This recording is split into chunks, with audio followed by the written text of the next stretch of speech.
നമ്മുടെ ഗാനസന്ധ്യയിലേക്ക് ഏവർക്കും സ്വാഗതം.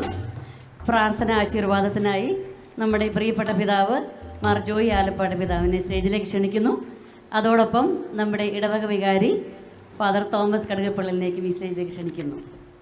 ഇതൊരു വലിയ സംരംഭമാണ്. നമ്മുടെ ഇടവക ഒരു കൂട്ടായ്മ, ഒരു കുടുംബം എന്നുള്ളൊരു കാഴ്ചപ്പാടിൽ നമ്മൾ രൂപപ്പെടുത്തിയ ഒരു സംഗീത ഗ്രൂപ്പാണ് ഇപ്പോൾ നിങ്ങൾക്ക് മുമ്പിൽ നിൽക്കുന്നത്. ഇവിടെ ഒരു അരമണിക്കൂർ സമയം ഇവരുടെ കഴിവുകൾ പ്രകടിപ്പിക്കുകയാണ്.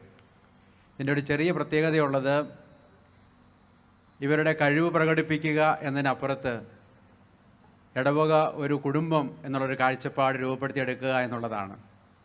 ഏകദേശം 300-ൽ പരം പാട്ടുകാരാണ് ഇവിടെ ഒന്നിച്ചു കൂടിയിരിക്കുന്നത്. ഇവർ കഴിവുകൊണ്ടല്ല, മറിച്ച് സ്നേഹത്തിൻ്റെ, ഐക്യത്തിൻ്റെ ഒരു കൂട്ടായ്മ രൂപപ്പെടുത്താൻ വേണ്ടിയിട്ടാണ് ഇവിടെ ഒന്നിച്ചു കൂടിയിരിക്കുന്നത്. നമ്മുടെ ഇടവക ഒരു സമൂഹമായി സ്നേഹത്തോടെ സന്തോഷത്തോടെ മുന്നോട്ട് പോകുന്നതിന് ഇതൊരു പ്രാർത്ഥനയാണ്. ഇവിടെ ഒന്നിച്ചുകൂടി ഈ നിമിഷങ്ങളിൽ ദൈവത്തിൻ്റെ സന്നിധിയിൽ പ്രാർത്ഥിക്കുകയാണ്. ഈ പള്ളി അന്തരീക്ഷത്തിൽ ഈ പ്രാർത്ഥന ഇവിടെ നടത്തുമ്പോൾ തീർച്ചയായിട്ടും ഇടവകയ്ക്ക് ഒരനുഗ്രഹമായി തീരുമെന്നുള്ള കാര്യത്തിൽ യാതൊരു സംശയവുമില്ല. അതിന് ഇവിടെ തുടക്കം കുറിക്കുമ്പോൾ നമ്മളെ സഹായിക്കുവാനായിട്ട് ഇവിടെ എത്തിച്ചേർന്നിരിക്കുന്നത്, നമുക്കറിയാം, മലയാളത്തിൻ്റെ സംഗീത ലോകത്ത് ഏറ്റവും കൂടുതൽ അറിയപ്പെടുന്ന ഒരു കലാകാരനെ തന്നെയാണ് സംഗീത സംവിധായകനായ ഔസേപ്പച്ചൻ സാറ്. ഇങ്ങനെയുള്ള കാര്യങ്ങളിൽ നിങ്ങൾക്ക് ഊഹിക്കാവുന്നതേ ഉള്ളൂ, സിനിമാ ലോകത്ത് ഇത്രയേറെ തിരക്കുള്ളൊരു വ്യക്തിയെ എങ്ങനെ ഇവിടെ ഈ സമയത്ത് കിട്ടി എന്നുള്ളത്. തീർച്ചയായിട്ടും ഒത്തിരിയേറെ തിരക്കുകളുടെ ഇടയിൽ തന്നെയാണ്. എങ്കിലും ഈ ആശയത്തെയാണ് സാറ് സ്വീകരിക്കാനായിട്ട് തയ്യാറായത്. ഞാൻ പറഞ്ഞു, ഞങ്ങളുടെ പള്ളിയിൽ ഇങ്ങനൊരു ആഗ്രഹം എനിക്കുണ്ട്. ഞങ്ങളുടെ 80 വയസ്സ് മുതൽ 15 വയസ്സ് വരെയുള്ള കുടുംബത്തിൻ്റെ എല്ലാവരോടും കൂടിച്ചേരുന്ന ഒരു കൂട്ടായ്മയായിരിക്കും. അതുകൊണ്ട് പാട്ടിൻ്റെ ഒരു സൗന്ദര്യമൊന്നും സാറ് പ്രതീക്ഷിക്കേണ്ട. പക്ഷേ ഈ കൂട്ടായ്മയെ ഒന്നിച്ചു നിർത്താനായിട്ട് സാറ് സഹായിക്കണം. അപ്പോൾ സാർ അതിന് പറഞ്ഞ മറുപടി ഇതാണ്: നിങ്ങളുടെ സ്പിരിറ്റ്, നിങ്ങളുടെ ആ ആശയത്തെ ഞാൻ സ്നേഹിക്കുന്നു, അതുകൊണ്ട് ഞാൻ വരും. എത്ര തിരക്കുണ്ടെങ്കിലും ഞാൻ വരാം. അങ്ങനെയാണ് ഈ ദിവസങ്ങളിൽ, വളരെ കുറച്ച് ദിവസങ്ങളിൽ മാത്രമാണ് നമ്മളോട് കൂടിയായിരുന്നത്. തീർച്ചയായിട്ടും വേറെ സന്തോഷമുണ്ട് സാറ് ഇവിടെ വന്ന് ഈ പ്രോഗ്രാമിന് ഞങ്ങളെ സഹായിക്കാനായിട്ട് തയ്യാറായതിന്. നമുക്കറിയാം, വേറൊരു ചരിത്രമോ അല്ലെങ്കിൽ വേറൊരു പ്രത്യേകതയോടെ ഉണ്ട്. അഭിവന്ദ്യ ജോയി പിതാവിൻ്റെ ക്ലാസ്മേറ്റാണ്, സെമിനാരിയിൽ കുറേ നാൾ ഒന്നിച്ച് പഠിച്ച ഒരു വ്യക്തി കൂടിയാണ് ഔസേപ്പച്ചൻ സാർ എന്നുള്ള ഒരു രഹസ്യം ഇതിൻ്റെ പിന്നിലുണ്ട്. ഞാൻ എൻ്റെ മൈക്ക് പിതാവിലേക്ക് കൈമാറുക. ഗുഡ് ഈവനിങ് പ്രിയപ്പെട്ടവരെ. നിങ്ങൾ ഈ കഥ പറയും മുമ്പേ എന്ന് പറഞ്ഞിട്ടൊരു സിനിമയുണ്ട്. ആ സിനിമയുടെ കഥാതന്തു പഴയ ഒരു സതീർത്ഥ്യനെ, സ്കൂളിൽ പഠിച്ച ഒരു സതീർത്ഥ്യനെ വർഷങ്ങൾക്ക് ശേഷം ഒരു സ്റ്റേജിൽ മറ്റൊരു സ്നേഹിതൻ കണ്ടുമുട്ടുന്നതായ കഥയാണ് ആ സിനിമയുടെ ഇതിവൃത്തം. അത് ഇന്നിവിടെ പൂർത്തിയാവുകയാണ്. വർഷങ്ങൾക്ക് മുൻപ്, ഇപ്പോൾ എനിക്ക് തോന്നുന്നു 50 വർഷത്തോളമായിട്ടുണ്ട്, 50 വർഷത്തോളം ആയിട്ടുണ്ട് ഞങ്ങൾ ഒരുമിച്ച് സെമിനാരിയിൽ 3 കൊല്ലം ഉണ്ടായിരുന്നു ഈ സഹോദരൻ. കർത്താവ് പത്രോസിനോട് ചോദിച്ചു, പത്രോസെ, നീ എന്നെ സ്നേഹിക്കുന്നുവോ? അപ്പോൾ ഔസേപ്പച്ചൻ പറഞ്ഞു, ഉവ്വ കർത്താവേ, ഞാൻ സ്നേഹിക്കുന്നു, പക്ഷെ അത് മാത്രമല്ല, വേറെയും കൂടി ഉണ്ട് എൻ്റെ സ്നേഹത്തിൽ എന്ന് പറഞ്ഞു. 3 പ്രാവശ്യം ചോദിച്ചു. 3ാമത്തെ പ്രാവശ്യം അത് തന്നെ പറഞ്ഞു. അപ്പോൾ കർത്താവ് പറഞ്ഞു, നീ ആടുകളെ മേയ്ക്കണ്ട, നീ സ്നേഹിക്കുന്നതിനെയും കൊണ്ട് പൊക്കോളാൻ പറഞ്ഞു. അത് മറ്റൊന്നുമല്ല, വയലിനായിരുന്നു.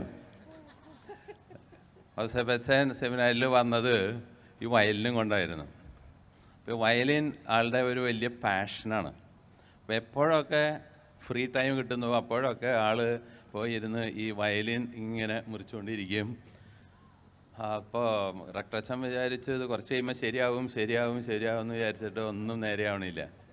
അപ്പോൾ അവസാനം പറഞ്ഞു, നീ ആടുകളെ മേയ്ക്കണ്ട, നീ നല്ലത് വയലും കൊണ്ട് പൊക്കോളാൻ പറഞ്ഞ് അങ്ങനെ യാത്ര പറഞ്ഞ് സുല്ല് പറഞ്ഞ് പോകുന്നതാണ്. പിന്നെ ഞങ്ങൾ ഇടയ്ക്ക് വല്ലപ്പോഴൊക്കെ കണ്ടുമുട്ടിയിട്ടുണ്ട്, വളരെ അപൂർവമായിട്ട്. നമുക്കറിയാലോ, നമ്മുടെ സംഗീത ലോകത്ത് ഒരു ക്രിസ്ത്യൻ വ്യക്തിമുദ്ര പതിപ്പിക്കുവാനായിട്ട് ഔസേപ്പച്ചൻ്റെ നാമധേയം കാരണമായിട്ടുണ്ട്. നമുക്കറിയാം, സിനിമ വേൾഡ് വളരെ ലൗകികമായ ഒരു മുങ്ങിക്കിടക്കുന്ന ഒരു കടൽ പോലെയാണ്. അതിൽ ഒരു ക്രിസ്ത്യൻ ഐഡൻറ്റിറ്റി കൊണ്ടുവരുവാനായിട്ട് സാധിച്ചിട്ടുള്ളത് ഔസേപ്പച്ചനാണ്. നമുക്കെല്ലാവർക്കും അഭിമാനിക്കാവുന്ന ഒരു കാര്യമാണ്. ഔസേപ്പച്ചൻ നമുക്ക് ഒരു ക്രിസ്ത്യൻ മുതൽക്കൂട്ടായിട്ട് ആ വേൾഡിൽ വളരെയധികം സംസ്ഥാന അവാർഡുകളും ഒരു നാഷണൽ അവാർഡുമൊക്കെ കിട്ടിയിട്ടുണ്ട്. നിങ്ങളെപ്പോഴും ഓർമ്മിക്കുന്ന ഒരു ഗാനമായിരിക്കും ഉണ്ണികളെ ഒരു കഥ പറയാ ഈ പുല്ലാങ്കുഴലിൻ കഥ പറയാ. ഇത് ഓർക്കാത്ത വല്ലവരും ഉണ്ടോ? ഇത് കേൾക്കാത്ത വല്ലവരും ഉണ്ടോ? ആ സിനിമ കാണാത്ത വല്ലവരും ഉണ്ടോ? അപ്പോൾ എപ്പോഴും നമ്മൾ ഔസേപ്പച്ചനെ ഓർക്കും ഈ ഒരു പാട്ട് കേൾക്കുമ്പോൾ. അതുപോലെ വളരെ കാലം എല്ലാവരുടെയും സ്മൃതിപഥങ്ങളിൽ നിലനിൽക്കുന്ന മറ്റൊരു ഗാനമാണ് കാതോടു കാതോരം തേൻചോരുമാ മന്ത്രം. ഇതൊക്കെ നമ്മളുടെ സിനിമാ ലോകത്തിൽ ഔസേപ്പച്ചൻ്റെ പ്രത്യേകമായ മുദ്രകളാണ്, വളരെ സംഭാവനകളാണ്. അപ്പോൾ നമുക്ക് ആ ഔസേപ്പച്ചനെ ഇന്നൊരു ഗസ്റ്റായിട്ട് ഇവിടെ ലഭിക്കുകയും നമ്മളുടെ ഈ സംഗീത സദ്യ ഇവിടെ തയ്യാറാക്കാനായിട്ട് ഇത്രയും പേര് ഒരുമിച്ച് വന്ന് ഞങ്ങളുടെ ഈ ഇടവകയെ മുഴുവൻ ഒരു വലിയ സംഗീത സാഗരത്തിൽ ആറാടിക്കുന്ന ഔസേപ്പച്ചന് ഞങ്ങളുടെ എല്ലാവരുടെയും ഹൃദയംഗമമായ സ്വാഗതവും നന്ദിയും ഞാൻ ഈ അവസരത്തിൽ പറഞ്ഞുകൊള്ളുകയാണ്. നമുക്ക് ഇനി ഇവരെ നമുക്ക് ശ്രവിക്കാം, നമുക്ക് പ്രാർത്ഥിക്കാം. കർത്താവായ ദൈവമേ, ഈ നല്ല സായാഹ്നം നൽകി ഞങ്ങളെ അനുഗ്രഹിച്ചതിന് ഞങ്ങൾ അങ്ങയുടെ നന്ദി പറയുന്നു. അവിടുന്ന് ഞങ്ങളോടൊപ്പം ആയിരിക്കണമേ, അവിടെ ഞങ്ങളോടൊപ്പം സഞ്ചരിക്കണമേ. അവിടെ ഞങ്ങൾക്ക് നൽകിയിരിക്കുന്ന ഈ വലിയ സിദ്ധികളും കഴിവുകളും അങ്ങയുടെ നാമത്തിൻ്റെ മഹത്വത്തിന് വേണ്ടിയും ഞങ്ങളുടെ സഭയുടെ വളർച്ചയ്ക്കും ഞങ്ങളുടെ വ്യക്തിവികാസത്തിനും ഉപകരിക്കുന്ന വിധത്തിൽ ഞങ്ങളുടെ എല്ലാ കഴിവുകളെയും വിനിയോഗിക്കുവാൻ അവിടുന്ന് സഹായിക്കണമേ, ശക്തരാക്കണമേ. ഇന്ന് ഞങ്ങൾക്ക് വേണ്ട നേതൃത്വം നൽകുന്ന ശ്രീ ഔസേപ്പച്ചനെയും അദ്ദേഹത്തിൻ്റെ എല്ലാ കഴിവുകളെയും ഞങ്ങൾ ആദരിക്കുകയും ബഹുമാനിക്കുകയും ചെയ്യുന്നു. ഞങ്ങളോടൊപ്പമായിരിക്കുന്ന എല്ലാവരെയും, ഇവിടെ വന്നു ചേർന്നിരിക്കുന്ന എല്ലാവരെയും, ഈ തിരുനാളിനെ ഏറ്റവും മകുടമണിയിക്കുവാനായി വിവിധ ഭാഗങ്ങളിൽ നിന്ന് വന്നു ചേർന്നിരിക്കുന്ന എല്ലാവരെയും അവിടുന്ന് അനുഗ്രഹിച്ച് ആശീർവദിക്കണമേ. ഞങ്ങളുടെ അമ്മയായ പരിശുദ്ധ മറിയമ്മേ, മറിയൂസേ പിതാവേ, വാഴ്ത്തപ്പെട്ടവരെ, വിശുദ്ധാത്മാക്കളെ, മാലാഖമാരെ ഞങ്ങളോടൊപ്പം ഉണ്ടായിരിക്കുകയും ഞങ്ങളെ ശക്തരാക്കുകയും ചെയ്യണമേ. നിത്യം പിതാവും പുത്രനും പരിശുദ്ധാത്മാവുമായ സർവേശ്വര എന്നേക്കും ആമേൻ. Thank you. ഈ സംഗീത സായാഹ്നത്തിൽ ഇതിനെ സംസാരിച്ചിട്ട് ഞാനിതിനെ ഒന്നും മോശമാക്കാൻ ആഗ്രഹിക്കുന്നില്ല. പകരം പിതാവ് പറഞ്ഞ പല കാര്യങ്ങളും അതിൽ സത്യമുണ്ട്. Being a Christian, I really feel proud. പിന്നെ ദൈവം എന്നെ സംഗീതത്തിലേക്ക് പോകാനാണ് തീരുമാനിച്ചത്. എൻ്റെ ദൈവവിളി അതിനായിരുന്നു. വളരെ സങ്കടത്തോടു കൂടിയാണ് ഞാൻ സെമിനാരിയിൽ നിന്നും എനിക്ക് പോകേണ്ടി വന്നത്. എനിക്കറിയില്ലായിരുന്നു എൻ്റെ നിയോഗം എന്താണെന്ന് എനിക്കറിയില്ലായിരുന്നു. അന്ന് ഞാൻ സെമിനാരിയിലെ പിതാവിനെ പോലെ തന്നെ ഇന്ന് ഒരു അച്ഛനായോ വികാരി അച്ഛനായോ പിതാവായോ ഒക്കെ ഇരിക്കേണ്ട ഒരാളാണ്.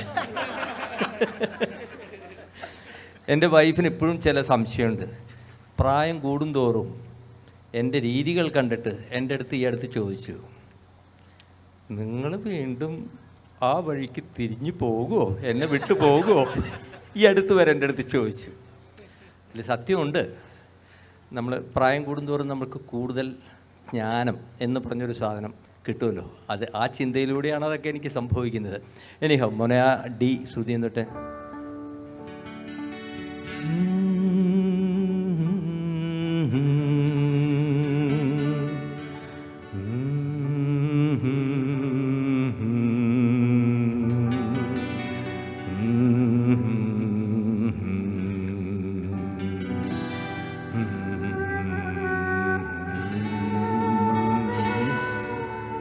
Very good. നീ എൻ സർഗ സൗന്ദര്യമേ, നീ എൻ തപ്ത സംഗീതമേ, നിന്റെ സംഗീതനം സങ്കീർത്തനം ഓരോ ഈണങ്ങളിൽ പാടുവാൻ നീ തീർത്ത മൺവീണ ഞാൻ, നീ എൻ സർഗ സൗന്ദര്യമേ.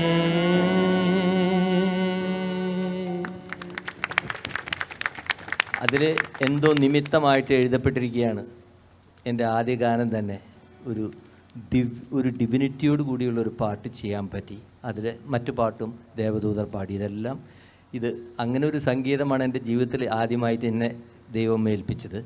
അത് വളരെ ഭംഗിയായിട്ട് നിർവഹിക്കാൻ എനിക്കും എൻ്റെ സംവിധായകനും അതിൽ അഭിനയിച്ചവരും എല്ലാവരും സഹായിച്ചു. ദൈവത്തിന് നന്ദി. ഇനി സംസാരിച്ച് കുളമാക്കുന്നില്ല, ഞാൻ പരിപാടിയിലേക്ക് കിടക്കുകയാണ്. എല്ലാവർക്കും ഓൾ ദ ബെസ്റ്റ്. ഇവിടെയുള്ള ഈ ഗായകർ ഇവരൊന്നും വലിയ സംഗീതം മാത്രം കൊണ്ട് ജീവിക്കുന്നവരോ അല്ലെങ്കിൽ സംഗീതം പഠിച്ചിട്ടുള്ളവരൊന്നുമല്ല. കുറച്ച് സമയമാണ് എനിക്ക് ഇവരുടെ കൂടെ ചിലവഴിക്കാൻ പറ്റിയത്. അവർ ഈ പാടുന്നതിനേക്കാൾ എനിക്കിഷ്ടപ്പെട്ടത് അവരുടെ ആ പാട്ടിനോട് കാണിക്കുന്ന ആവേശം, സ്നേഹം, ഡെഡിക്കേഷൻ. നന്നായിട്ട് പാടണം. ഈ അടുത്ത് ഇന്നലെ മിനിഞ്ഞാന്നോ ഒരു ഹാർമണി പാടുന്ന ഒരു രംഗം വന്നു. അപ്പം ഞാൻ കുറച്ച് കൂടുതൽ ഹാർമണിയൊക്കെ ചേർത്ത് കമ്പോസ് ചെയ്തിട്ട് പുതിയതായിട്ട് ഇപ്പോൾ പാടാൻ പോകുന്ന പാട്ടിൽ ചേർത്തു. പക്ഷേ എനിക്ക് തോന്നണേ സിനിമയിൽ അവിടെ നൊട്ടേഷൻ നോക്കി പാടുന്നവർക്ക് പോലും അത്ര സ്പീഡിൽ അത് പാടാൻ പറ്റില്ല. പക്ഷേ ഇവരുടെ ഭാഗത്തുനിന്ന് ശ്രമിച്ച് അതിന് മാക്സിമം 1-2 ലൈനെങ്കിലും ഹാർമണി പാടാൻ എന്നെ സഹായിച്ചു എന്നുള്ളതാണ് ഒരു കാര്യം. അത് അവരുടെ ഡെഡിക്കേഷനാണ്. ഇവിടെ ഇപ്പോൾ 100 പേരുടെയൊക്കെ ഗായക സംഘം ഞാൻ കണ്ടിട്ടുണ്ട്. പക്ഷേ 300 പേരെന്നൊക്കെ പറഞ്ഞു കഴിഞ്ഞാൽ ഇറ്റ് ഈസ് സംതിങ് നമുക്ക് ഇമാജിൻ ചെയ്യാൻ പറ്റുന്നതിൻ്റെ അപ്പുറത്താണ്. അപ്പോൾ ഈ ഒരു സംരംഭം ഇതിവിടെ പാട്ടിനേക്കാൾ ഇത് ഒരു പ്രാർത്ഥനയായിട്ടാണ് ഇവരിത് കാണുന്നത്. ഞാനും അങ്ങനെ തന്നെയാണ്. എൻ്റെ സിനിമാ പാട്ടിനെയും ഞാൻ അങ്ങനെയാണ് കാണുന്നത്. അതിൻ്റെ ആത്മാവാണ്, സോളാണ്. അപ്പോൾ അതൊക്കെ ഇവർക്ക് നന്നായിട്ട് മനസ്സിലായിട്ട് ഇവർ അതിനോട് കാണിക്കുന്ന ഡെഡിക്കേഷൻ. അപ്പോൾ നിങ്ങളുടെ എല്ലാ സപ്പോർട്ടും ഉണ്ടാകണം. അടുത്ത പ്രാവശ്യം വരുമ്പോൾ മുമ്പിൽ സദസ്സിൽ ആരും ഉണ്ടാവില്ല, എല്ലാവരും സ്റ്റേജിലായിരിക്കും. നിങ്ങളെല്ലാവരും വന്ന് പാടേണ്ടി വരും. ഈ 300 എന്നുള്ളത് 1000കണക്കിന് മാറണം. അതാണ് എൻ്റെ ഒരു ആശംസകൾ. നമുക്ക് തുടങ്ങാം. റെഡി? പ്രസിദ്ധി നൈറ്റിൻ്റെ ആദ്യ ഇനമായ സംഗീത സന്ധ്യയിലേക്ക് നമ്മൾ പ്രവേശിക്കുകയാണ്. പിതാവും അച്ഛനും പറഞ്ഞതുപോലെ മലയാള ചലച്ചിത്ര സംഗീത ലോകത്തെ മെലഡിയുടെ രാജകുമാരൻ, നിരവധി ദേശീയ സംസ്ഥാന പുരസ്കാരങ്ങൾക്ക് അർഹനായ നമ്മുടെ മലയാളത്തിൻ്റെ പ്രിയപ്പെട്ട ശ്രീ ഔസേപ്പച്ചൻ സാറിൻ്റെ സംവിധാനത്തിൽ, ശിക്ഷണത്തിൽ നമ്മുടെ ഇടവകയിലെ 300-ൽ പരം ഗായകർ ഈ സംഗീത സന്ധ്യയിൽ അണിനിരക്കുകയാണ്. ഹൃദയത്തിൻ്റെ ആഴങ്ങളിൽ എന്നെന്നും പച്ചപിടിച്ച് നിൽക്കുന്ന സാന്ത്വനത്തിൻ്റെ ആർദ്രതയുടെ ഒരു പിടി ഗാനങ്ങൾ ഈ വേദിയിൽ അദ്ദേഹം നമുക്കായി ഒരുക്കി കഴിഞ്ഞിരിക്കുന്നു. ഷിക്കാഗോ കത്തീഡ്രൽ ദേവാലയത്തിൻ്റെ സാരഥി, നമ്മുടെ സ്നേഹനിധിയായ ബഹുമാനപ്പെട്ട തോമസ് കടുകപ്പള്ളി അച്ഛൻ്റെ മനസ്സിൽ ഉരുത്തിരിഞ്ഞ ആശയത്തിൻ്റെ സാക്ഷാത്കാരമാണ്, ആവിഷ്കാരമാണ് ആദ്യ ഗാനമായ ഇടവക ഗാനം. ഒരു കുടുംബം ഒരു മനസ്സോടെ മുന്നേറുന്ന ഇടവക സമൂഹത്തിൻ്റെ, ഷിക്കാഗോ ഇടവകയുടെ ഹൃദയ തുടിപ്പുകൾ ഇടവക ഗാനമായി, പ്രാർത്ഥനയായി ദൈവ തിരുസന്നിധിയിൽ അർപ്പിക്കുന്നു. ശ്രീ ജോൺ കലയന്താനി രചനയും സംഗീതവും നിർവഹിച്ച ശ്രീ ഔസേപ്പച്ചൻ സാർ ഹാർമണി ചെയ്ത ഷിക്കാഗോ കത്തീഡ്രൽ ദേവാലയത്തിൻ്റെ ഇടവക ഗാനം വിശ്വാസവും സാഹോദര്യവും കലയും കൈകോർക്കുന്ന ഈ സംഗീത ആവിഷ്കാരം നിങ്ങൾക്കായി സമർപ്പിക്കട്ടെ.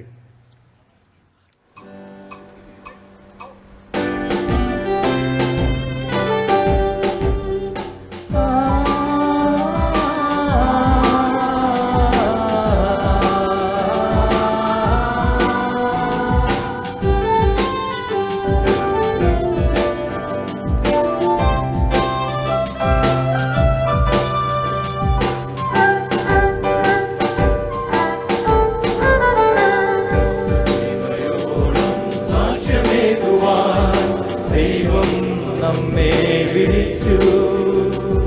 പ്രേഷിത പ്രശോഭയാർന്ന സ്നേഹപാതയിൽ പ്രവാസികളായി നമ്മെ നയിച്ചു.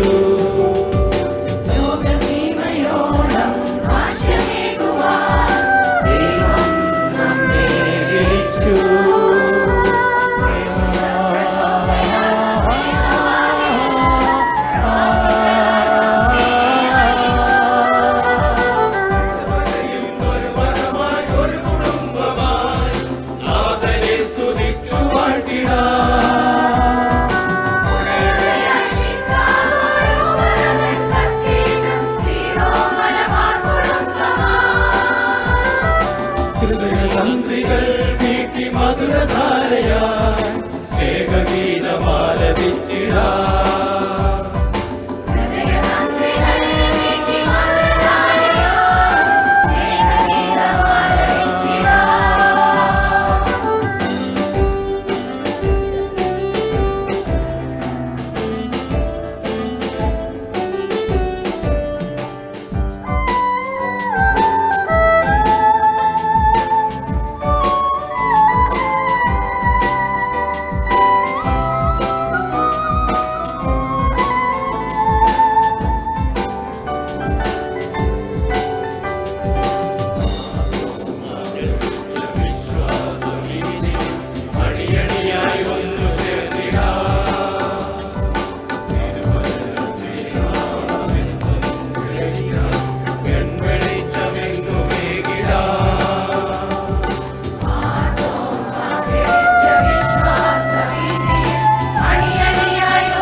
സംപ്രീതിയും പാവനാത്മ സഹവാസമോടെ ഒരു വരമായി മുന്നേറിയ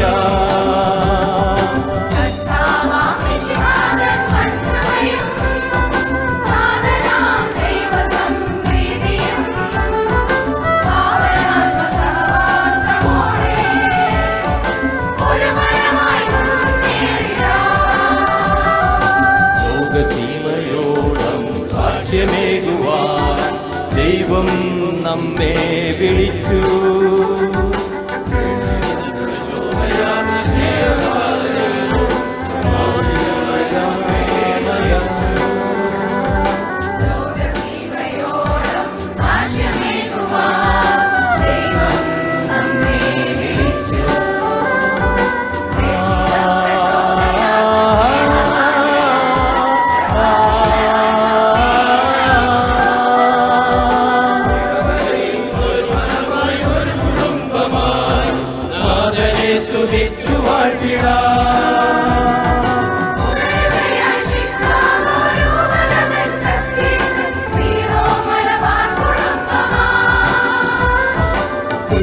തന്ത്രികൾ നീട്ടി മധുരധാരയാ സ്നേഹഗീതമാലപിച്ചിടാം.